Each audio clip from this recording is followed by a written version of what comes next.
മനുഷ്യൻ സഹോദരങ്ങൾ ബന്ധുമിത്രാദികൾ തമ്മിൽ ഒത്തൊരുമിച്ചു കൂടുന്നു.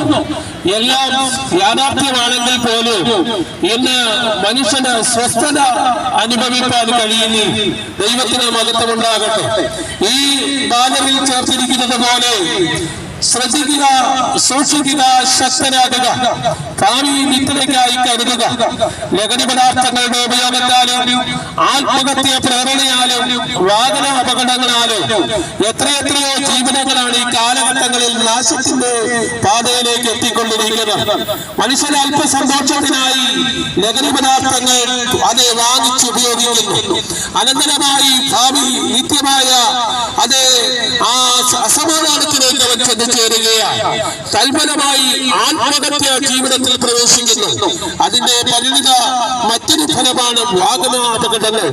പ്രിയരെ, ഇന്നേക്ക് 2025 വർഷങ്ങൾക്കപ്പുറമായി യെരൂശലേം തെരുവീതിയിൽ മാനവരാശിയെ നോക്കി വിളിച്ച അനുപരക്ഷകനായ യേശു ഇപ്രകാരം വിളിച്ചു പറയുകയുണ്ടായി: അധ്വാനിക്കുന്നവരും ഭാരം ചുമക്കുന്നവരുമായുള്ളവരെ, നിങ്ങളെല്ലാവരും എന്റെ അടുക്കൽ വരുവീൻ, ഞാൻ നിങ്ങളെ ആശ്വസിപ്പിക്കാം.